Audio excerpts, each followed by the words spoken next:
आदाब नाज़रीन, जी सलाम में आपका खैर मकदम है। मैं हूं आपके साथ शफ़ान अंसारी। शुरुआत करेंगे कश्मीर एक्सप्रेस की। पीडीपी के senior leader Muzaffar Hussain bag के बाद अब बीजेपी सरकार बनाने का इशारा दे रही है। पार्टी के सीनियर लीडर और साबिक नायब वजीर आला कविंद्र गुप्ता ने जी सलाम से बात करते हुए कहा कि हुकूमत साजी के ताल्लुक से सभी मुतबादिल खुले हुए हैं। उन्होंने कहा कि पार्टी सही वक्त पर सही फैसला करेगी। वादी कश्मीर में पार्टी की मौजूदगी के हवाले से उन्होंने कहा कि कश्मीर में दिन ब दिन पार्टी के कदम मजबूत हो रहे हैं। रियासत जम्मू कश्मीर में सियासी मखदूश सूरत हाल के बीच क्या कुछ होना है और कहा जाता है कि अगले 10-20 दिन सियासी सूरत हाल के लिए काफी क्रूशल माने जाते हैं। और भी कुछ मामला है। हमारे साथ बात करने के लिए रियासत के साबिक deputy chief minister Kavinder Gupta ji मौजूद हैं। बहुत बहुत शुक्रिया कविंद्र जी मीडिया से बात करने के लिए। पहला सवाल यही होगा कि जम्मू कश्मीर में क्या गवर्नर राज ही फिलहाल जारी रहेगा? देखो, ऐसा है कि जिस प्रकार की परिस्थितियां बनी थी, हालात बने थे, उसको देखते हुए गवर्नर रूल लगाया गया था। अब गवर्नर रूल में बहुत सी चीज़ें सुधरी भी हैं, लेकिन जनता की जो चाहत रहती है वो आम पब्लिक सर्वेंट से मिलकर के वो ज़्यादा खुश रहती है। राजनीतिक पार्टियां सरकार तो बनाती ही हैं, चाहे इलेक्शन के बाद चाहे जब मर्जी, लेकिन कश्मीर एक सेंसिटिव स्टेट है। जिस प्रकार के यहाँ पीछे हालात बने उसके लिए भारतीय जनता पार्टी ने समर्थन वापस लिया, और मुझे लगता है जब भी हालात सुधरेंगे तो उस पर उसी हिसाब से सेंटर के साथ बैठ करके निर्णय लिया जाएगा। कविंदर जी, पॉलिटिकल कमेंटेटर्स के मुताबिक कुछ दिनों के बाद एक बार फिर भारतीय जनता पार्टी जो है रियासत में सरकार बना सकती है, लेकिन पीपल्स डेमोक्रेटिक पार्टी की बी टीम के साथ, यानी नंबर बराबर होंगे, चीफ मिनिस्टर फेस चेंज होगा, रियासत जम्मू कश्मीर विकास का जो दौर है वो शुरू हो जाएगा, लेकिन जो पॉलिटिकल डिस्कोर्स है उसको कहीं ना कहीं कमी पेशी वाक़या हो जाएगी। मेरा तो ये मानना है कि जिस प्रकार से कुछ राजनीतिक हलचल चल रही है उसमें पीडीपी और दूसरी जो पार्टीज हैं उसके जो लाइक माइंडेड लोग हैं वो अपने आप में एक इकट्ठा हो रहे हैं। क्या हालात बनते हैं उसके बाद ही कोई चर्चा की जा सकती है। भारतीय जनता पार्टी ने अभी इसके बारे में कुछ सोचा नहीं। एक आखिरी सवाल इस सीरीज से जुड़ा होगा कि लाइक माइंडेड लोग जो अपने पार्टी प्रेसिडेंट के विप को नहीं मानेंगे, क्या आपको लगता है कि कंसिस्टेंसी भारतीय जनता पार्टी के अलायंस के साथ उन पे भरोसा किया जा सकता है? भारतीय जनता पार्टी, मैंने पहले कहा कि भारतीय जनता पार्टी का भी रोल कोई शुरू नहीं हुआ है। क्या हालात बनते हैं उसके बाद ही सोचा जा सकता है। बाकी राजनीतिक पार्टियां सरकार बनाती हैं, अगर इस स्टेट के लिए कुछ बेहतर हो उनके आने से तो मुझे लगता है कि पार्टी इस पर सोचेगी। अगर हालात इसी प्रकार से रहे तो फिर गवर्नर रूल लगा ही हुआ है मुझे लगता। तो वहीं दूसरी तरफ कह रहे हैं कि साउथ कश्मीर से भारतीय जनता पार्टी शुरू करेगी कैंपेन, जो लोकल बॉडीज पंचायत वगैरह के लिए इलेक्शन होंगे। किस तरह के प्रोग्राम रहेंगे? हम राजनीतिक पार्टी हैं, हम चाहते हैं कि हमारा जो दायरा है वो बढ़े। कश्मीर में पहले से मुझे याद है कि एक वक्त कुल मिलाकर के स्टेट में हमारा 5,000 वोटर था। आज हमारी यहाँ पर 5.5 लाख की मेंबरशिप है। धीरे धीरे ये मेंबरशिप बढ़ेगी। हम राजनीतिक पार्टी हैं। आज पूरे देश में लगभग 2/3 रियासतों में हमारा राज है। मुझे लगता है कि कोई दिन आएगा कश्मीर में भी हम फुल मेजॉरिटी में आएंगे। उसके लिए क्या किया जा सकता है कि कश्मीर में भारतीय जनता पार्टी जो है अपना अकाउंट खोले? उसमें कोई तब्दीली स्ट्रेटजी अब की बार? पार्टी की नीतियां क्या है, पार्टी चाहती क्या है, पार्टी क्या बेहतर करती है, आज लोग उससे कन्विंस हो रहे हैं। और आने वाला समय भारतीय जनता पार्टी को लोग चाहेंगे। प्रधानमंत्री की जो नीतियां हैं वो चाहते हैं विकास की, और प्रधानमंत्री बढ़ रहे हैं। ये आतंकवाद से दौर से लेकर के हम डेवलपमेंट की ओर बढ़े, तो मुझे लगता है लोगों का आना तय है। लोग भी इस आतंकवाद को ज़्यादा नहीं चाहते हैं। कुछ एक लोग इस यहाँ का माहौल ख़राब करना चाहते हैं। एक आखिरी सवाल होगा कि जब पीडीपी बीजेपी का गठबंधन हुआ, विकास, अनएम्प्लॉयमेंट और बहुत सारे इश्यूज को लेकर बीजेपी और PDP chief minister Mehbooba Mufti की टीम काम कर रही थी, उसको ज़रूर कहीं दचका लगा। एक तो political dialogue, political discourse, prime minister का पाकिस्तान जाना और डायलॉग प्रोसेस को रिस्टार्ट करवाना। पाकिस्तान में इंतखाबात तैयारी पे हैं, वहीं हमारे मुल्क में भी अब इलेक्शन होने जा रहे हैं। आपको लगता है कि एक पॉलिटिकल सबस्टिट्यूट ऑप्शन बहुत ज़रूरी है ताकि इन तमाम चीज़ों का ख्याल रखा जाए, ना कि माइनर चीज़ों को सोच? देखो, ये चीज़ें हालात के साथ पैदा होती है, किस तरह की परिस्थितियां बनती हैं। तो उस तरह का आज भी देखा कि पार्टी की नीतियों से ही तंग होकर के आज लोगों ने अपना मुंह खोला है। तो जब भी कोई कश्मीर की राजनीति इसी प्रकार की रही है, जब भी कोई इस प्रकार का चैलेंज मिलता है, नया समीकरण बनता है, मुझे लगता है नया समीकरण आगे आने वाले दिनों में चीफ मिनिस्टर कैंडिडेट के लिए जहां पहले कहा जाता है कविंदर गुप्ता जी जो है वो अपने पद पर बने रहेंगे, उनका काफ़ी राजनीतिक में अपना एक्सपीरियंस है, कुछ मुस्लिम फेस के नाम है, क्या इस तरह का चर्चा है दिल्ली में? देखो, हमारी पार्टी में एक ऐसा है कि कोई भी आदमी जो निर्णय लेता है सिंगल बैठ करके नहीं लेता, यहाँ पर पूरी टीम बैठ करके निर्णय लेती है, उसके बाद ही को सोचा जा सकता है। बहुत बहुत शुक्रिया। रियासत के साबिक डिप्टी चीफ मिनिस्टर बल्कि साबिक स्पीकर भी रहे हैं कविंदर गुप्ता, विधायक हैं गांधीनगर जम्मू कॉन्स्टिट्यूंसी से। इनके मुताबिक जम्मू कश्मीर में फिलहाल जो गवर्नर रूल है, हम देखेंगे कि आगे जो लाहेअमल होगा वो किस तरह से तरतीब दिया जाएगा, लेकिन जो भी इकदाम उठाए जाएंगे तमाम खित्तों को मद्देनजर रखा जाएगा। ये पूछे जाने पर कि कौन लोग इस टीम में शामिल होंगे जो वो 44 का आंकड़ा तक छूने की कोशिश करेंगे, कविंदर गुप्ता ने कहा कि समय आने पर इन सवालों का जवाब मिल सकता है। फिलहाल इशारों से साफ है कि जम्मू कश्मीर में अगर हुकूमत साजी होगी तो अगले 10-20 दिन में यात्रा के नजदीक खत्म होने के बाद एक बड़ा ऐलान हो सकता है। फारूक वानी और अशरफ वानी के साथ तजम्मुल इस्लाम, जी मीडिया, श्रीनगर, कश्मीर। अवामी नेशनल कॉन्फ्रेंस के नायब सदर मुजफ्फर शाह ने कहा कि पार्टियां बदलने से सरकारें नहीं बदलती। जी सलाम से बात करते हुए उन्होंने कहा कि 1984 से आज की मौजूदा सियासी हालत का मुकाबला करना ठीक नहीं होगा। वाज़ेह हो कि शेख अब्दुल्ला की मौत के बाद नेशनल कॉन्फ्रेंस के एक धड़े ने अलग होकर अवामी नेशनल कॉन्फ्रेंस पार्टी की बुनियाद डाली थी। उन्होंने कहा कि मौजूदा एनसी मकसद से भटकी हुई जमात बन चुकी है। वाज़ेह हो कि मुजफ्फर शाह का ताल्लुक भी अब्दुल्ला फैमिली से है। पीडीपी के मौजूदा तनाज़े के हवाले से उन्होंने कहा कि मरकजी हुकूमत को सोच समझकर फैसला करना चाहिए। शाह साहब, आप किस तरह से देखते हैं कि लोगों की कयास आराइयां हैं? पॉलिटिकल मुबस्सिरीन के मुताबिक 84 2018 आज जहां हॉर्स ट्रेडिंग चल रही है, कुछ कहते हैं कि पीडीपी से कुछ होंगे, एनसी से कुछ होंगे, 84 के साथ इसको जोड़ते हैं, आप किस तरह से देखते हैं? 84 और 2018 को आप जोड़ ही नहीं सकते, क्योंकि 84 में बदकिस्मती से नेशनल कॉन्फ्रेंस का स्प्लिट हुआ था और नेशनल कॉन्फ्रेंस 2 हिस्सों में बंट चुकी थी, और उसको और 2018 को मेल कराना शायद गलत बात है। और वो बहुत ही एक ऐसा मामला था 84 का जो वाक़या हुआ। बेसिकली 84 जैसा लोग कहते हैं, या हमारे जो भी उस वक्त के पॉलिटिकल कुछ लोग मैदान में थे, वो कहते थे ये ओवरनाइट हुआ 84, ये छुरा भौंका गया। ऐसी बात नहीं है। 82 से ये मामला शुरू हुआ, शेख साहब की शेर कश्मीर की वफात के बाद जी नेशनल कॉन्फ्रेंस में वो डिफरेंट काइंड्स ऑफ मर्मरिंग्स, और उसके बाद जो हालात वाक़ात पेश आए और जो भी उस वक्त हुआ, उस वक्त एक जमात, हमारी प्रीमियम पॉलिटिकल ऑर्गेनाइजेशन उस वक्त टूट गई, फैमिली टूट गई। और अगर मैं आप सब ये समझें जी कि शायद मैं गलत ना कह रहा हूं, नेशनल कॉन्फ्रेंस के टूटने के बाद आज तक न तो नेशनल कॉन्फ्रेंस किसी सही सिमत में आई है, न कश्मीर किसी सिमत में आया। नहीं, आज तो बाज़ाब्ता तौर एक बंदर बांट का मामला है। उस वक्त पॉलिटिकल स्टॉलवार्ट्स थे, शेर कश्मीर के कमांडर्स जो रह चुके हैं, बहुत दिग्गज लोग जिन्होंने बेतहाशा कुर्बानियां दी हैं कश्मीर के लिए, नेशनल कॉन्फ्रेंस के लिए। उस वक्त का मामला बहुत दूर था, उस वक्त की पर्सनैलिटीज, मामला कुछ और था। तो आज किस तरह से आप जी आज का मामला इज प्योर। आज आप आरएसएस को एक ओपनिंग दे रहे हैं कश्मीर में। जो भी आज आप कार्रवाई कर रहे हैं, जितने भी लोग इसमें शामिल हैं, अगर वो इस तरह से एक जमात को तोड़कर दूसरी जमात जो इस वक्त सेंट्रल गवर्नमेंट में कमाल संभाले हुई है, अगर वो कश्मीर में ऐसी सेंसिटिव स्टेट में जहाँ पर ऑलरेडी हम लोग पूरी तरह आग में लिपटे हुए हैं, उसको दोबारा आप इस वक्त पेट्रोल डालने की कोशिश करेंगे उसमें, और उसको बैकडोर एंट्री आप ऐसी जमात को देंगे जिससे पूरे, चाहे सिर्फ जम्मू कश्मीर की स्टेट को नहीं, पूरे हिंदुस्तान को खतरा है।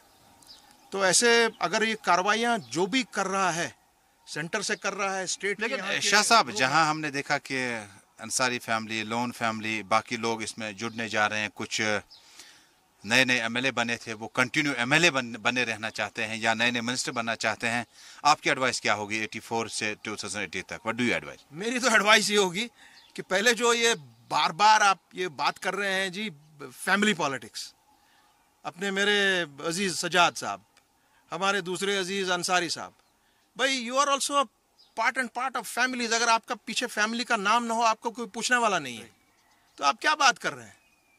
और आप अपने आप को नेशनल कॉन्फ्रेंस और उन अब्दुल्लाहियों से ना जोड़ें। वो एक डिफरेंट काइंड ऑफ एक बाग ही था, वो डिफरेंट, वो तस्बीह ही डिफरेंट थी। आज की ये तस्बीह नहीं। कुपवाड़ा के बटरगाम इलाके से लापता मासूम बच्चे उमर फारूक की लाश मिलने से इलाके में कशदगी फैल गई है। 4 रोज कबल उमर घर से निकला था, लेकिन उसके बाद वो वापस नहीं लौटा। जुमेरात को देर शाम उसकी लाश गुशीवा के एक बाग से पाई गई। पुलिस ने लाश को कब्जे में लेकर उसका पोस्टमार्टम कराया। उसके बाद तजहीज व तकफीन के लिए लाश घर वालों के हवाले कर दी गई। मामले की तफ्तीश के लिए एएसपी की क़यादत में एसआईटी तश्कील कर दी गई है। एसएसपी कुपवाड़ा तफ्तीश पर खुद नजर रखेंगे। उधर पुलिस ने मुजरिमों की तलाश के लिए मकामी लोगों से ताउन करने की अपील की है। गुज्जर बकरवाल पहाड़ी कॉन्फ्रेंस के चेयरमैन चौधरी अनवर पाम्बरा ने खुद के कत्ल का अंदेशा जाहिर करते हुए सिक्योरिटी का मुतालबा किया है। जम्मू में सहाफियों से बात करते हुए उन्होंने कहा कि उनको सियासी हरीफ उनके नुकसान पहुंचाने की कोशिश कर रहे हैं। इस हवाले से उन्होंने पीडीपी के साबिक वजीर जुल्फिकार अली और एक साबिक एमएलसी पर कत्ल करने की साजिश का इल्जाम आयद किया। वाज़ेह हो कि 2014 में उन्होंने पहलगाम से इंतखाबात लड़ा था। प्रेस कॉन्फ्रेंस के दौरान उन्होंने साबिक वजीर और एमएलसी की इमलाक की जांच का भी मुतालबा किया। सर, मुझे धमकी आई है ex tribal minister Chaudhary Zulfkar, ex vice chairman Gulzar Khatana, ex MLC Nizamuddin Khatana कि आपको हम जान से मार देंगे, जो कि मेरे पास सबूत है। एक वीडियो में वो ओपन मेरे लिए मीटिंग करके पैसा इकट्ठा किया गया है। मैं ये चाहता हूं गवर्नर साहब से कि इनकी इंक्वायरी की जाए। इनके पास करोड़ों रुपए की प्रॉपर्टी है। इनके पास अगर मेरे लिए 1 करोड़ रुपया इकट्ठा कर सकते हैं तो किसी गरीब को भी मरवा सकते हैं। जम्मू में वाक़ इंडस्ट्रियल ट्रेनिंग इंस्टीट्यूट ने तालीमी निसाब में अब बोसोली आर्ट पेंटिंग को भी शामिल कर लिया है। राजा महाराजाओं के दौर में कभी इस कदीम फन की बड़ी पजीराई हुआ करती थी। 1958 में कायम आईटीटी ने इस फन को दोबारा जिंदा करने का जिम्मा उठाया है।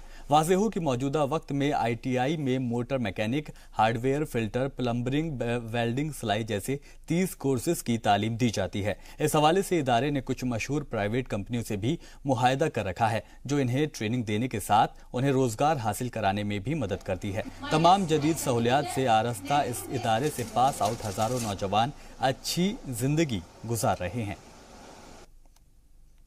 बाहर जैसे बच्चे फ्री रहते हैं तो कहीं उनकी लाइन में संगत कुछ ड्रग्स वालों के साथ अटैच होती है तो गलत होती है, वो संगत अच्छी नहीं है। जैसे हम पढ़ रहे हैं तो हमारी लाइन मतलब कि मैकेनिकल की तरफ है जहाँ कहीं है, तो इसलिए हम इस लाइन में जब अंदर घुस जाएंगे तो मतलब कि दूसरी साइड ध्यान थोड़ा कम जाएगा, ड्रग्स की साइड, नशे की साइड थोड़ा कम जाएगा। तो इसलिए बड़ी खुशी महसूस होती है जब हम जहाँ से सीख के जाएंगे। कोई अगर मतलब कि कहीं हम लगे हों तो हमारे टीचर मिल जाएंगे तो हमें याद आएगा कि उन सर ने जहाँ सिखवाया था।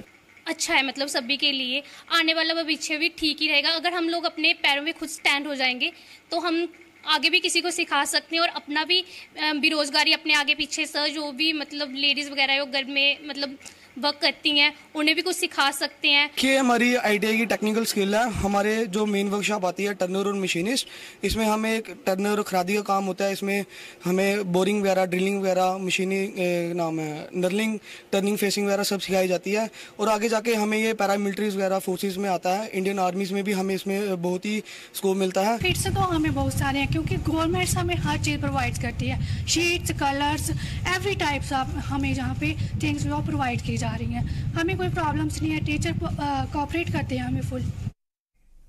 पामपोर वाक़े गवर्नमेंट अपर प्राइमरी स्कूल में तलबा का जबरदस्ती बाल काटने का मामला हल हो गया है। वाज़ेह हो कि स्कूल के एक टीचर ने चंद तलबा के बाल काट दिए थे, जिसके बाद वालिदैन ने इसकी शिकायत करते हुए कसूरवार टीचर की कार्रवाई का मुतालबा किया था। मामले की जांच के बाद महकमे ने पाया कि उन बच्चों से जिनके बाल लंबे थे उसे काटने के लिए कहा गया था, लेकिन उन्होंने इसे हिदायत पर अमल नहीं किया। मामले की जाँच कर रही टीम ने गार्जियन और टीचर का मौक़िफ़ सुनने के बाद मामले में मामले को सुलझाने का दावा किया है। गार्जियन ने भी मामले को रफा दफा करने की रजामंदी दे दी है।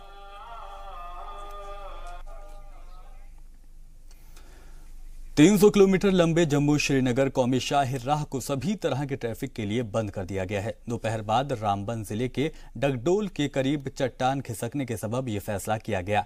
एनएच ऑफिशियल के मुताबिक रास्ते की सफाई का काम शुरू कर दिया गया है। देर शाम तक रास्ता क्लियर होने की उम्मीद है। लैंडस्लाइडिंग की वजह से तकरीबन 450 अमरनाथ यात्री रास्ते में फंसे हुए हैं।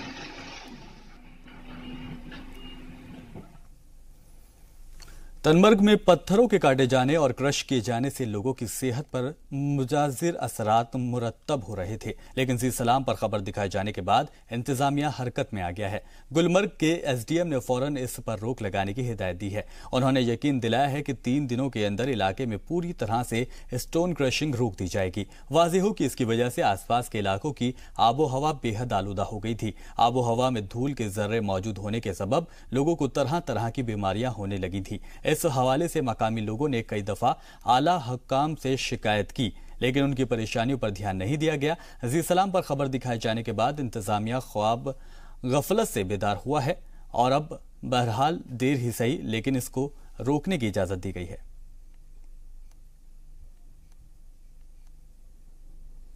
बीमारी से मुब्तला है और जो बच्चा पैदा होता है वो तकरीबन रंग की बीमारी से वो मुब्तला होता है। अभी न्यूली हमें एक बार बच्चा हुआ है, वो जॉइंटिस की बीमारी से बीमारी में मुब्तला है। तकरीबन 20 के करीब कैंसर पेशेंट्स जो हैं उनमें 5-6 की जो है डेथ हो गई है और कई ये भी बीमार हैं। हमारा मुतालबा है क्रशर को यहाँ से वाइंड अप कर जाए। इसके अलावा इनको एक मुतबादिल रोड भी दिया था, लेकिन बजाय इसके वो उसको यूज करें, हमारे इस रोड को यूज करें।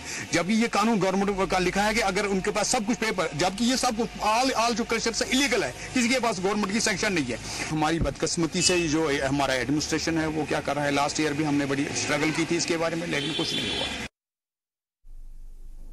बहुत मुद्दत से हम इनको ये कहते आए हैं कि ये क्रशर यहाँ से हटा दीजिए, लेकिन हटाने में नहीं आ रहे हैं। ये एक बार एडिशनल डीसी साहब भी आ गए और उन्होंने एश्योरेंस दे दी कि उठेंगे, या गहमागहमी हुई लेकिन बाद में कुछ भी नहीं हुआ।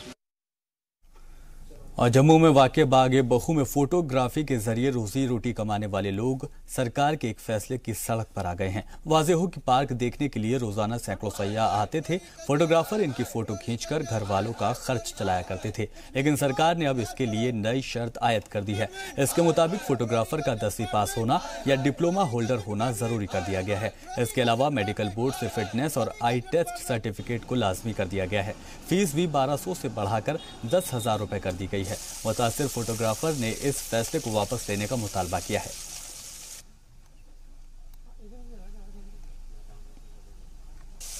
मैं सुनील मिस्री हूँ, प्रोजेक्ट डायरेक्टर बागे बहू। बेसिकली जो गवर्नमेंट ने निकाला हुआ है, ऑर्डर निकाला है, उसमें इनकी कुछ डिफिकल्टीज थी। जो गवर्नमेंट ने 2 डिफिकल्टीज विद रिगार्ड टू उनकी एज और उनकी क्वालिफिकेशन जो है वो वेव ऑफ कर दी। अब उसके अलावा जो है रहता है उनका कि एक तो जो नॉन स्टेट सब्जेक्ट है उसके लिए तो गवर्नमेंट ने क्लियर कट लिखा हुआ है कि भाई वो कोई भी काम नहीं करेगा, क्योंकि उसमें प्रायर टू दैट हमारे पास 2-3 आदमी काम करते थे।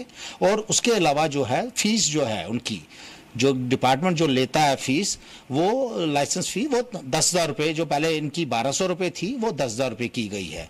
तो वो इनको ये अपने खुद सोच सकते हैं कि उसके बारे में इनको क्या करना है। तो मेरे पास कागज आएगा, तो मैंने तो इनको रोका नहीं है। मैंने इनको बोला हुआ है, चिट्ठी भी निकाल दी है कि आप अपने जो उसके हैं टर्म्स एंड कंडीशंस है उसके मुताबिक अपने पेपर्स भरिए और अपना काम करिए।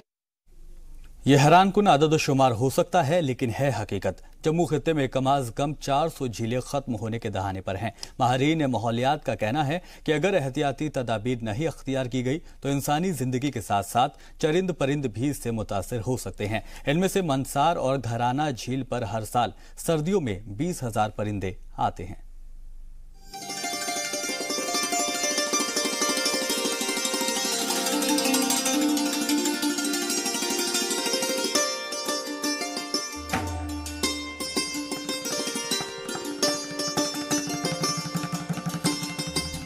जम्मू खित्ते में इस तरह की कई झीलें हैं। पानी के ये सोते इंसानी जिंदगी के लिए मुफीद तो हैं ही, बाहरी इलाकों से हिजरत कर आने वाले चरिंद परिंद भी इसमें जिंदगी की रमक तलाश करते हैं। इनमें से आरएसपुरा सेक्टर में वाक़ई 2 झील मनसार और घराना काफी अहम है, लेकिन आज हालत यह है कि अदम तवज्जुही के सबब इसके वजूद पर खतरा मंडरा रहा है।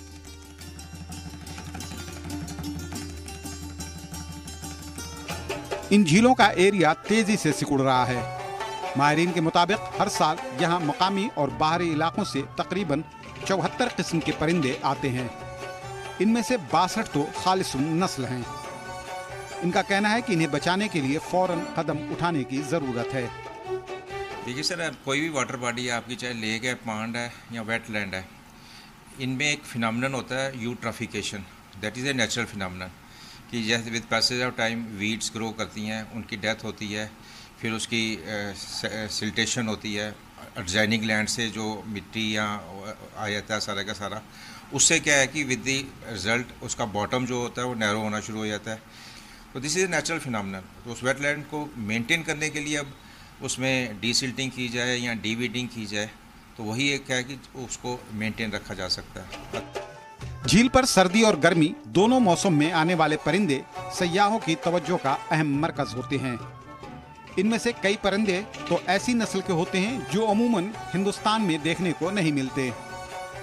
चरिंद परिंद से दिलचस्पी रखने वालों के लिए घराना झील बेहद अहमियत का हामिल है। बर्ड वॉचर्स इसे जन्नत से ताबीर करते हैं।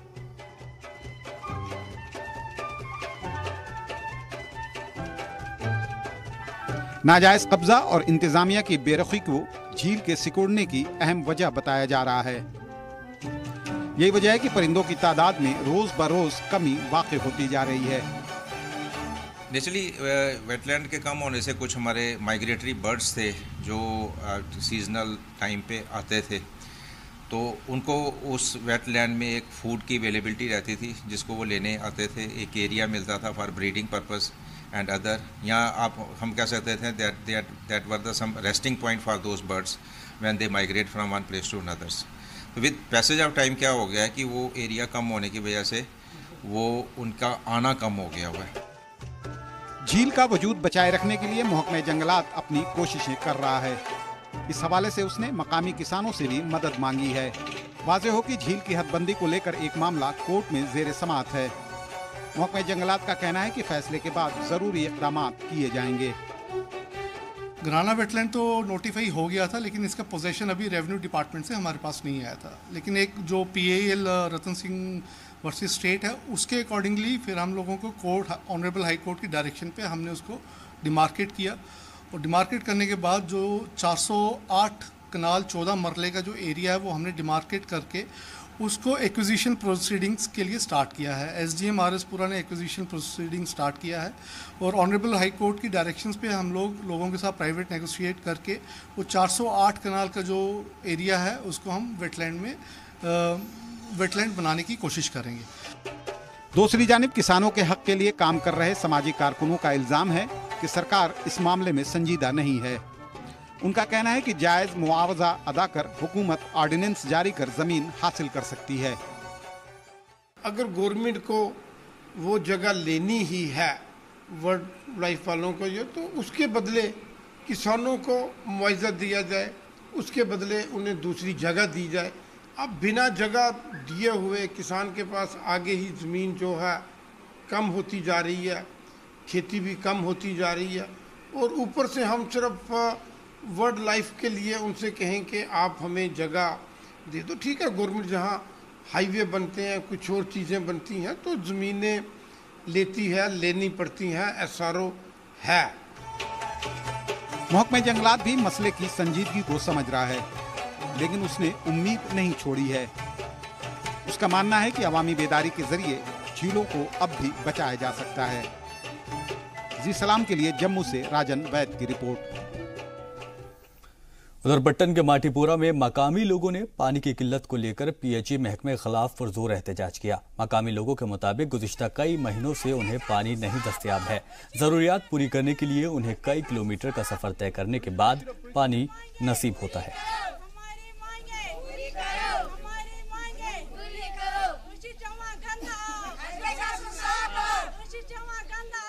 हमारी गाँव में पानी की बहुत किल्लत है। ये किल्लत तकरीबन 5 सालों से चलता आया है, मगर बदकिस्मती ये है हमने जो फाइल तैयार किया वो अभी पेंडिंग है। हम इस वक्त जो हमारा MLA साहब था इमरान साहब और गवर्नर से अपील करते हैं कि वो फाइल हमारी अप्रूवल कीजिए ताकि जो हमारी ये पानी की मुश्किलात है ये दूर हो जाएगा। तहसील बनिहाल के इलाके नील में 40,000 की आबादी रहती है, लेकिन ये इलाका आज भी बुनियादी सहूलियात से महरूम है। बनिहाल और आसपास के इलाकों को जोड़ने वाला एक ही रास्ता है। 70 की दहाई में 30 किलोमीटर के इस रास्ते की तामीर का काम शुरू हुआ, लेकिन आज तक पूरा नहीं हो पाया है, जबकि महकमा इस सड़क को बनाने में करोड़ों रुपए खर्च किए जाने की बात करता है। देखने से दावे झूठे साबित होते हैं। इस रोड के ठीक न होने से इलाज के लिए मरीजों को जाने के और स्कूल जाने वाले बच्चों को सबसे ज्यादा परेशानी का सामना करना पड़ता है। मुकामी लोगों का कहना है कि इंतखाबात के दौरान मुख्तलिफ पार्टी के लीडरान आते हैं, वादा करके चले जाते हैं। मुकामी लोग रियासती गवर्नर से इलाके का दौरा करके उनकी परेशानियों को जानने और हल करने की अपील कर रहे हैं। जितनी भी रूलिंग पार्टियां यहाँ हलका नील के अंदर आई और हर पार्टी ने यकीन दहानी दिलाई कि हम रोड का काम करेंगे, जैसे हीवागन बोरदार का रोड है, अभी तक देखने को नहीं मिला। हमने सुना है कि गवर्नर में जो भी काम रह गया हो वो निकलता है, तो लिहाजा हम उम्मीदों के साथ वाबस्ता है कि आज के दौर में ये हमारा काम निकल जाए। खुद भी जान सकते हो रोड की क्या खस्ता हालत है। हमारी ये गवर्नमेंट से अपील है कि फौरनी तौर पर यहाँ रोड को काम लगाए और अच्छी तरीके से ये रोड बने। रोड की वजह से बहुत सारे लोगों को मुश्किलात का सामना करना पड़ता है। अगर कोई अचानक बीमार होगा तो उसको मौत का शिकार होना पड़ता है। बहुत सारे लीडर आते हैं यहाँ पे, लेकिन खाली बोलते और काम कुछ नहीं करते।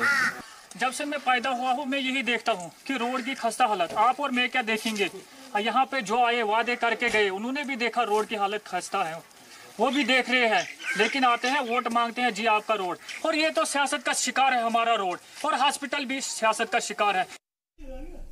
एक ब्रेक ले रुक रहे हैं, कश्मीर एक्सप्रेस जारी है।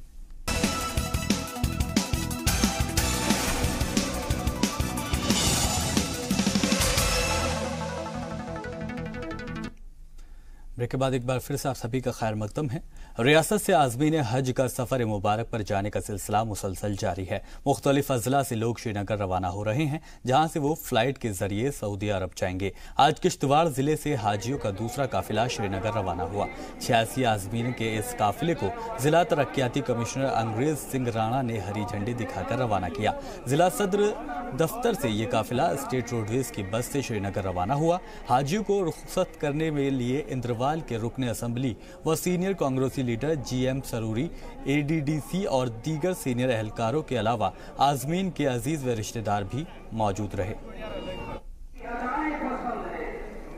हाजी साहबान जो यहाँ जिला किश्तवाड़ से जा रहे हैं वो 127 है, उसमें से 94 जो है श्रीनगर एयरपोर्ट से जा रहे हैं और 33 जो है दिल्ली से जा रहे हैं। 33 जो दिल्ली जाने वाले थे उनको हमने परसों यहाँ से अलविदा किया, और बाकी के जो हैं जो 94 हैं उनमें से 86 जो है यहाँ किश्तवाड़ से आज सुबह हमने उनको सियाफ किया, और 15 लोग जो हैं 15 हाजी साहिबान जो हैं मड़वा वारवन से आ रहे हैं। SDM साहब उनको लेके आ रहे हैं कुकरनाग की ओर, और ये यहाँ से कुकरनाग जो है ये पूरे के पूरे हमारे 94 हाजी साहिबान जो वहाँ आज पहुंचे। और जम्मू में बीते दिन BSNL महकमे ने एक प्रेस कॉन्फ्रेंस का एहतमाम किया और इस मौके पर BSNL विंग्स के नाम की एक स्कीम का इफ्तिताह किया। इस मौके पर BSNL के CGM HK वर्मा ने इस स्कीम के फायदों के बारे में तफसील से बताया। उन्होंने कहा कि लोगों को सिग्नल न आने की वजह से परेशानी का सामना करना पड़ता है, जिससे निजात पाने के लिए कस्टमर स्मार्टफोन पर एक ऐप डाउनलोड कर लैंडलाइन नंबर रजिस्टर कर फायदा उठा सकेंगे। इस मौके पर और भी स्कीम से जुड़े फायदों के बारे में बताया गया। BSNL विंग्स जैसा कि हमने वीडियो में दिखाया यहाँ पर, ये उन सभी कस्टमर्स के लिए है जिनके पास या तो घर में या उनके ऑफिस में या उनका ऑफिस ऐसी जगह पर है जहाँ पर उनको इस्तेमाल करते हुए अपने स्मार्टफोन डिवाइस पर इस सेवा का उपयोग कर सकते हैं। उनको अपने लैपटॉप पे या iPad पे या किसी और स्मार्ट डिवाइस पर इसको इस्तेमाल कर सकते हैं। जम्मू और कश्मीर रियासत के सभी महकमे हाईटेक हो रहे हैं। इस जिनमें सीएपीडी महकमे ने भी डिस्ट्रिक्ट उधमपुर के सभी राशन डिपो को ऑनलाइन कर दिया है। इसके चलते कस्टमर अब अपने राशन की जानकारी ऑनलाइन हासिल कर सकेंगे और राशन की दुकानों पर पीओएस मशीन लगाई जाएगी। राशन कार्ड होल्डर्स को कितना राशन मिलना है और उन्हें कितना राशन मिल रहा है इसका पता चल पाएगा। उन्हें लंबी लाइन में भी नहीं लगना पड़ेगा। इससे चोरी को भी कम किया जा सकेगा। राशन डीलर राशन ब्लैक में नहीं बेच पाएंगे। मकामी लोग सरकार के राशन डिपो के ऑनलाइन किए जाने से खुश हैं। डिपो का नाम है सोनी गुप्ता, वार्ड नंबर 16। जब का ऑनलाइन हुआ सबको फायदा ही हुआ, इसका नुकसान किसी को नहीं हुआ। इसका मतलब राशन भी टाइम से आ रहा है, उसके बाद सबको टाइम से मिल रहा है, तो उसके फायदा ही फायदा है, नुकसान कोई नहीं है। मशीन नंबर डालते हैं कार्ड का, पर्ची निकल जाएगी, बस वो उस हिसाब से।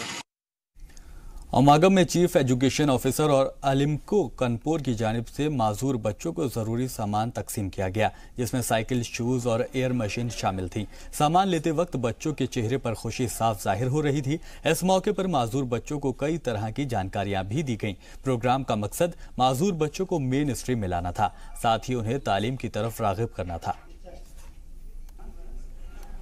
यहाँ पे डिस्ट्रीब्यूशन कम फिटमेंट कैंप का इनेकाद किया, जिसमें हमने 110 बच्चों को एडिशनल अप्लायंसेस फराम किए। इन एडिशनल अप्लायंसेस में हमने बच्चों को व्हील चेयर्स दिए हैं, ट्राईसाइकिल, रोलेटर्स, KFOs हमने उनको प्रोवाइड किए। प्रोग्राम का यही मकसद है कि इन बच्चों को हम स्कूल के लिए तैयार करें, ताकि इनको आसानी होगी स्कूल में आने के लिए।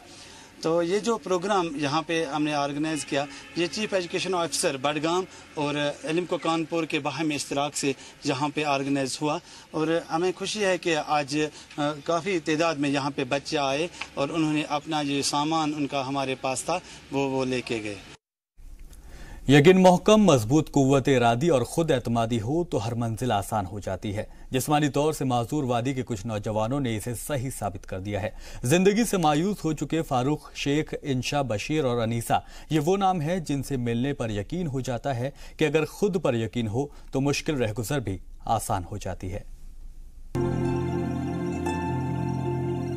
25 साल के फारूक अहमद शेख अपनी जिंदगी से मायूस हो चुके थे।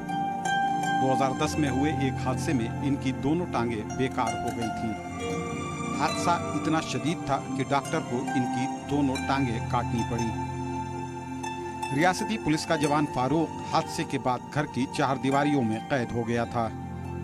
5 सालों की कैद की जिंदगी ने इतनी नाउम्मीदी पैदा कर दी थी कि डिप्रेशन का मरीज हो गया फारूक। 2 दफा खुदकशी की भी कोशिश की, लेकिन एक दोस्त के जरिए वॉलंटरी मेडिकल सोसाइटी के राब्ते में आने के बाद जिंदगी का रुख ही बदल गया फारूक शेख का। काउंसलिंग के बाद फारूक में दोबारा जीने की चाह पैदा हुई। मशगूलियत का ऐसा सामान मिला जो ऐन उसकी दिलचस्पी के मुताबिक था। महज 3 साल के अरसे में वो रियासती व्हील चेयर बास्केटबॉल टीम का अहम रुकन बन गया। रियासती टीम की जानिब से वो 3 नेशनल खेल चुका है।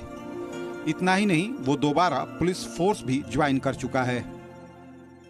5 साल के बाद जब मैं लाइफ चेंज हो गई, मैं वहाँ एक रिहेबिलिटेशन सेंटर में आया, तो मेरा और शौक बढ़ा कि मैं अब लाइफ गुजारूं, अच्छी सी गुजारूं और इस ज़िंदगी को किसी मुकाम पे ले जाऊं। इसी गेम की वजह से मुझे एक पहचान मिली कि मैं कुछ कर पाऊँ। जब भी मैं अच्छा कर दूँ, मुझे लग रहा है मैं जो कर रहा हूँ अच्छा कर रहा हूँ। आज मुझे ये नहीं लग रहा है कि मैं कोई फिट आदमी था, मैं ऐसे कर रहा था, मेरा ऐसा है, ऐसे ही था बचपन से। अब मुझे शौक बढ़ गया, अब मैं आगे बढ़कर और नेशनल इंटरनेशनल में पार्टिसिपेट कर पाऊँ। अब इनसे मिलिए। ये हैं इंशा बशीर। इंशा कभी मेडिकल की पढ़ाई किया करती थी। स्पाइनल इंजरी के सबब ये भी चलने फिरने से माजूर हो गईं। लेकिन ज़हीन और पुख्ता इरादों की मालिक इंशा ने हिम्मत नहीं हारी। आज ये women wheel chair basketball team की कैप्टन है। नेशनल चैंपियनशिप में मुसलसल अच्छा मुजाहरा करने के बाद इंशा का कौमी टीम में भी सिलेक्शन हो चुका है। बैनुल-अक़वामी टूर्नामेंट के लिए मुंतखब 20 खिलाड़ियों की फहरिस्त में इंशा का नाम भी शामिल है। अहम बात यह है कि इंशा ने खेल के साथ साथ अपना तालीमी सफ़र भी जारी रखा। मेडिकल कोर्स छोड़ उन्होंने तारीख को अपना मौजू चुन लिया। आज वो इसी सब्जेक्ट में PhD कर रही हैं। हादसे के बाद 1.5 साल तक बिस्तर पर पड़ी इंशा आज जिंदगी की दौड़ में काफी आगे निकल चुकी हैं।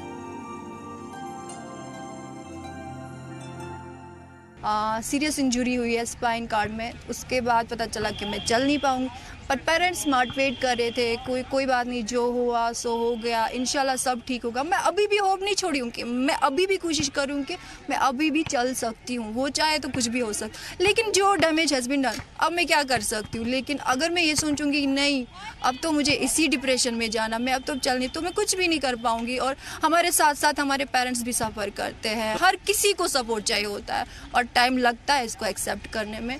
और ग्रेजुअली स्लोली हम रोते हैं, गिरते हैं, लेकिन स्लोली हम सीखते हैं, जीना लर्न कर लेते हैं और फिर हम अपने आप को एक्सेप्ट कर लेते हैं। तो मुश्किल होता है खुद को, मतलब पहले नॉर्मल पर्सन होना, फिर पता चलना कि मैं कुछ और हूँ, अब मैं सेम पर्सन नहीं रही।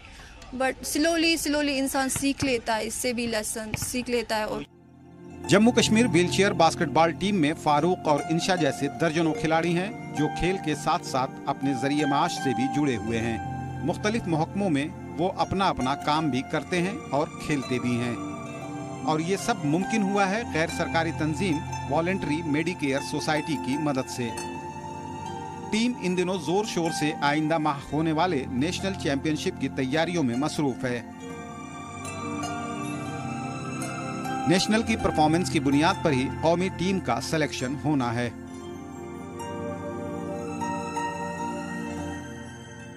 मैं बहुत हर्ट होती थी घर में, मेरे साथ कोई बात नहीं करता था, अकेले रहती थी कमरे में। तो अब मैंने सीखा है खुद अकेले रहना। बहुत सारी लड़कियों को देखा है मैंने, इंशा जी को देखा है मैंने, तो अब मैंने सीखा है खुद अकेले सब कुछ काम करती हूँ, अपना काम किसी को नहीं बोलती हूँ। सर अब मुझे यही सपोर्ट्स खेलना है व्हीलचेयर पे। खिलाड़ियों की कोचिंग के लिए नेशनल व्हीलचेयर एसोसिएशन ने माहिरीन कोचेस की खिदमत हासिल की है। श्रीनगर वाक़े इंडोर स्टेडियम में इन कोचेस की निगरानी में खिलाड़ियों के लिए तरबेती कैंप लगाया गया है। कोचेस का मानना है कि इन खिलाड़ियों में इतनी सलाहियत है कि वो बैनुल अक़वामी सतह पर भी कामयाब हो सकते हैं। हम सब एबिलिटीज़ की वजह से सिर्फ अलग हैं, बाकी हम सब एकदम बराबर हैं। अब ये जितना भी ये बच्चे नेशनल्स खेल रहे हैं, जो और नेशनल स्टैंडिंग में खेलते हैं, बिल्कुल उनमें और इनमें कोई फ़र्क नहीं है। और इनको जितना भी अभी हमने फंडामेंटल्स और एडवांस ट्रेनिंग दी है 2 ग्रुप में करके, और अब ये बच्चे आगे इस बार नेशनल में पूरी उम्मीद है कि ये और अच्छा परफॉर्म करेंगे। और इसमें से कुछ बच्चे इंटरनेशनल के लिए भी कैपेबल हैं। ये वो नौजवान हैं जिन्होंने अपनी माजूरी को मजबूरी नहीं बनने दिया। इनके एसाब इतने मजबूत हैं कि इन्होंने कमजोरी को ही ताकत का जरिया बना लिया।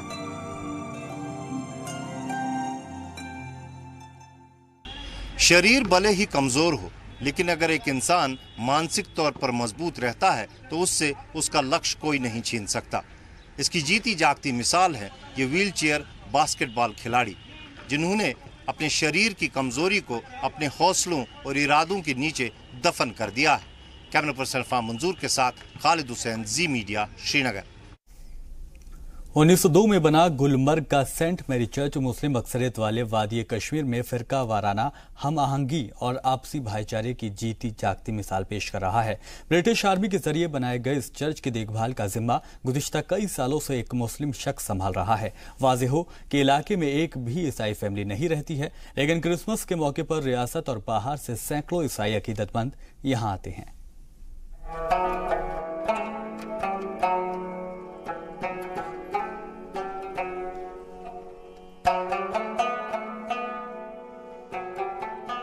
सयाहती मुकाम गुलमर्ग की सैर सेंट मैरी चर्च देखे बगैर मुकम्मल नहीं हो सकती। अपने कुदरती मनाजिर के लिए मशहूर गुलमर्ग में वैसे तो देखने के लिए बहुत कुछ है, लेकिन गोल्फ कोर्स के करीब बने इस चर्च की तो बात ही कुछ और है। विक्टोरियाई अहद के फन तामीर का ये लाजवाब नमूना है। इसकी कशिश से सयाह खुद ब खुद इसकी तरफ खींचे चले आते हैं। 20वीं सदी के शुरुआती सालों में इस चर्च की तामीर हुई थी। श्रीनगर के होली फैमिली कैथोलिक चर्च के बाद वादी का ये दूसरा सबसे बड़ा चर्च है। इसकी तामीर में भूरे रंग के संगमरमर का इस्तेमाल किया गया है। बर्फबारी के दौरान चर्च की खूबसूरती दोबाला हो जाती है। सेंट मैरी चर्च फन तामीर का बेहतरीन शाहकार है। भूरी दीवारें, हरी छतें लकड़ी और शीशे की खूबसूरत नक्काशी 100 साल गुजरने के बाद भी ज्यों की त्यों कायम है। चर्च में लगे कांच के रंग बिरंगे शीशे इसे दूसरे चर्चों से बिल्कुल मुनफरिद करते हैं। चर्च के इहाते में दाखिल होते ही दिलो दिमाग विक्टोरियाई अहद में मुंतकिल हो जाता है। तीन अतराफ में गोल्फ कोर्स और एक तरफ ऊंचे पहाड़ों के दरमियान खड़े इस चर्च की सबसे खास बात यह है कि इसकी देखभाल का जिम्मा कोई पादरी नहीं बल्कि इलाके के मुस्लिम करते हैं। मैं इस चर्च 2004 से यहाँ पर हूँ और ये चर्च 1902 में बना हुआ है। ब्रिटिश आर्मी ने इसको बिल्ट किया है यहाँ पर, तब से लेकर आज तक ये यहाँ पर है। यहाँ पहले तो क्रिश्चियन लोग रहते थे यहाँ पर, अब तो क्रिश्चियन नहीं है, अब तो काफ़ी कम लोग यहाँ आते हैं, वो भी टूरिस्ट आते हैं जो घूमने के लिए। यहाँ मेरा काम है उनको यहाँ दिखाना चर्च। इसके अलावा जो और की मज़हब का भी कोई आता है चर्च देखने के लिए या इसकी सर्विस के लिए, तो मैं उसके भी यहाँ चर्च को ओपन रखता हूँ। मैं फ़ख्र करता हूँ हर एक को जब भी मैं किसी को दिखाता हूँ ये चर्च, क्योंकि यहाँ लोकल में कोई क्रिश्चियन नहीं है, इसीलिए मैं मुस्लिम होकर इस चर्च को देख रेख करने में अपने आप को काफ़ी फ़ख्र महसूस करता हूँ। और जैसे मैं अपने मज़हब को बिलीव करता हूँ, इसी तरह इस चर्च की भी मैं उसी तरह से देख रेख करता हूँ।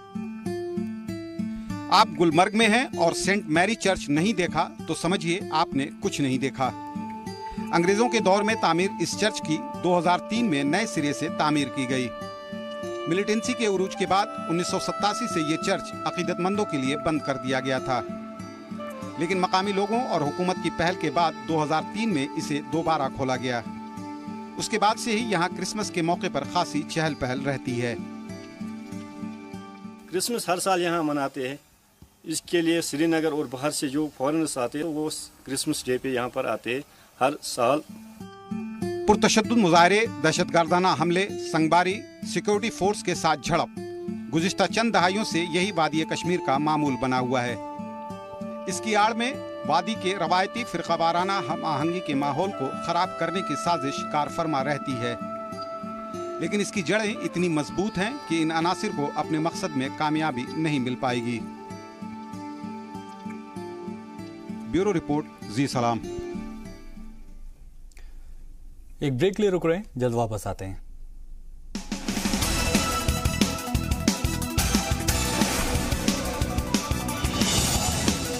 ब्रेक के बाद खबरों के सिलसिले को आगे बढ़ाएंगे। यूनाइटेड किंगडम की सबसे अमीर यूनिवर्सिटी हडर्सफील्ड से जुड़ी अन्ना बशीर अपने घर श्रीनगर के पट्टी वैतपोरा में आई हुई हैं। उन्होंने 2013 में हडर्सफील्ड ब्रिटिश यूनिवर्सिटी से LLB ऑनर्स की पढ़ाई की है।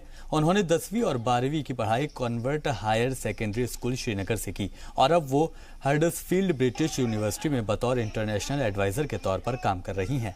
अन्ना बशीर अपने इस कामयाबी के लिए अपने वालिदैन को क्रेडिट देती हैं। अन्ना बशीर मशहूर पहाड़ी पोइट और नॉवलिस्ट मरहूम जीनत फिरदौस की पोती हैं।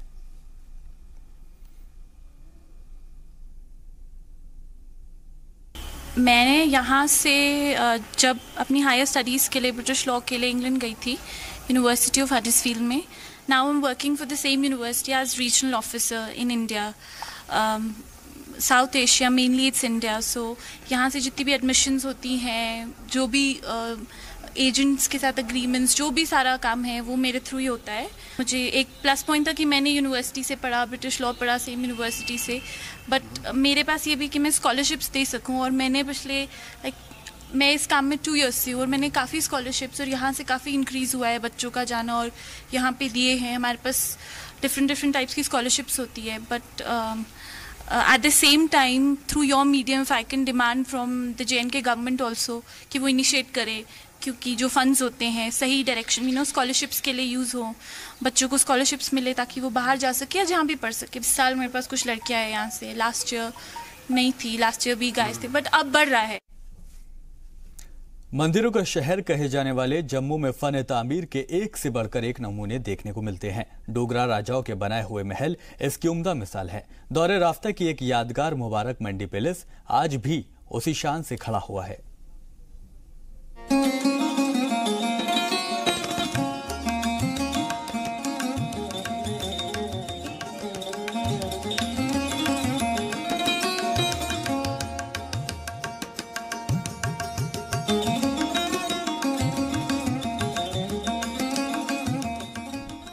याद माजी सिर्फ अजाब नहीं होते बल्कि दिली सुकून व तस्कीन का भी बाइस होते हैं।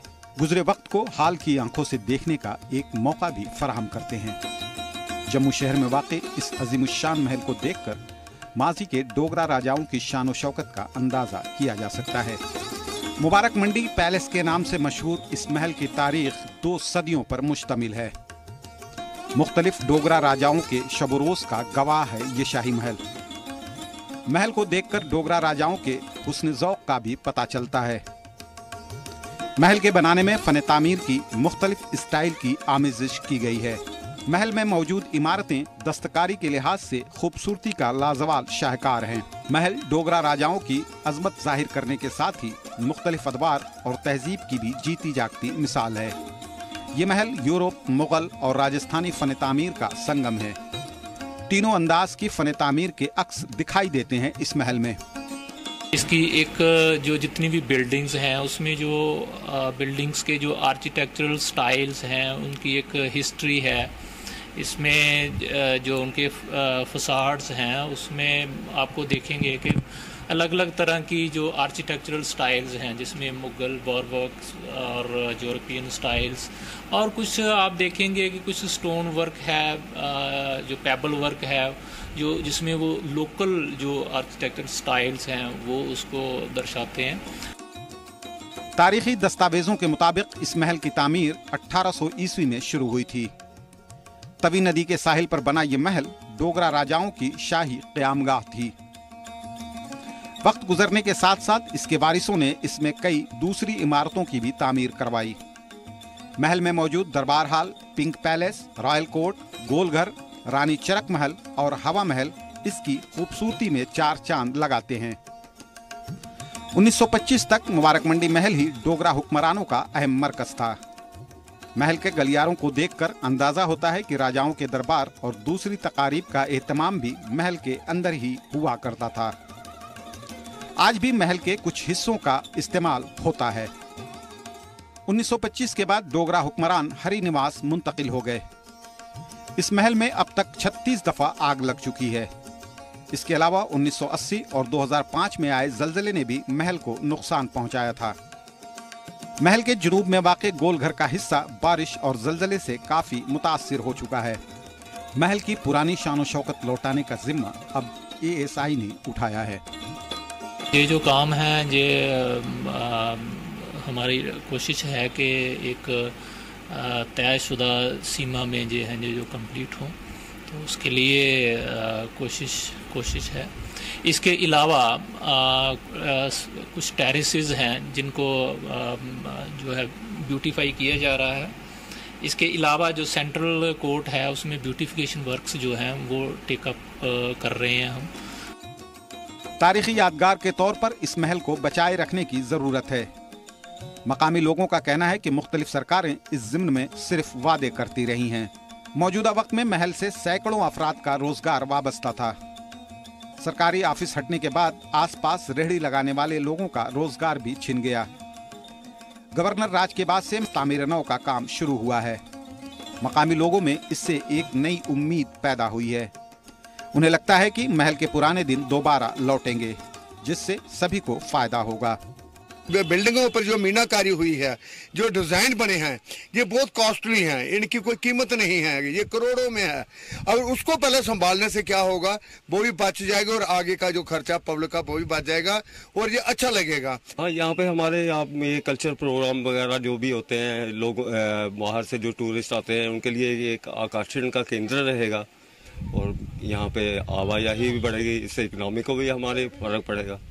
इसको इस रिपेयर को जल्दी से जल्दी कंप्लीट किया जाए और ताकि ये एक स्पॉट अच्छी स्पॉट बने। कुछ अरसे के लिए महल का इस्तेमाल सरकारी तौर पर भी किया गया। इसमें कभी हाई कोर्ट और पब्लिक सर्विस कमीशन का दफातर हुआ करता था। महल की अब पुरानी शान शौकत तो नहीं रही, लेकिन अभी भी इसमें काफी जाज़बियत है। जी सलाम के लिए जम्मू से जितेंद्र नूरा की रिपोर्ट।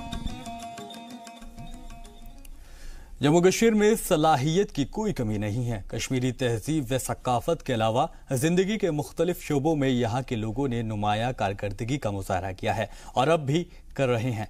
फोक सिंगिंग में तो यहाँ के फनकारों ने काफी नाम कमाया हुआ है। इन्हीं में से एक सूरज सिंह 2001 में मुल्क के सबसे बड़े सिंगिंग कंपटीशन शो जी सारेगामापा में शामिल होकर उन्होंने जम्मू कश्मीर का नाम रोशन किया था। रेडियो, टीवी, इलाकाई फिल्मों में अपने फन का मुजाहरा कर चुके सूरज सिंह को RD बर्मन एजाज से भी नवाजा जा चुका है।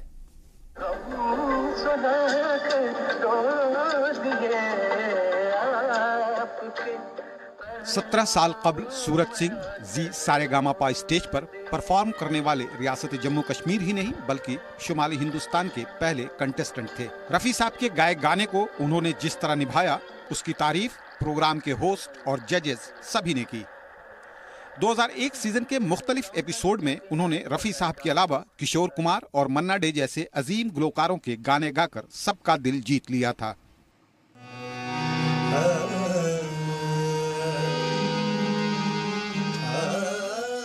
खुद को मौसीकी के लिए सर्फ कर चुके सूरज सिंह गुज़िश्ता 30 सालों से इस फील्ड में सरगर्म हैं।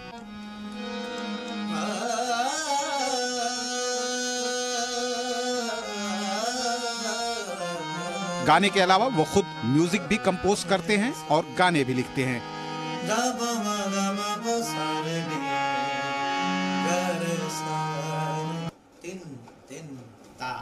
रेडियो और रीजनल टीवी का सूरज सिंह एक मारूफ नाम है। इलाकाई फिल्मों में उनके लिखे और गाए गए गाने और म्यूजिक काफी मशहूर हुए हैं। उनकी एक फिल्म गुगी मारवाड़ी काफी मशहूर हुई थी। टकी नहीं चढ़ांदे लखे पीड़ हुंदी टकी नहीं चढ़ांदे लखे पीड़ हुंदी गोडी नहीं गडांदी गोडी नहीं। रीजनल इंडस्ट्री में नाम कमा चुके सूरज सिंह की ख्वाहिश है हिंदी फिल्मों में काम करने की। बरसों से वो इसकी तैयारी कर रहे हैं, बस मौके और किस्मत के मेहरबान होने का इंतजार है। तो अभी के लिए कश्मीर एक्सप्रेस में इतना ही। आप जुड़े रहिए जी सलाम के साथ।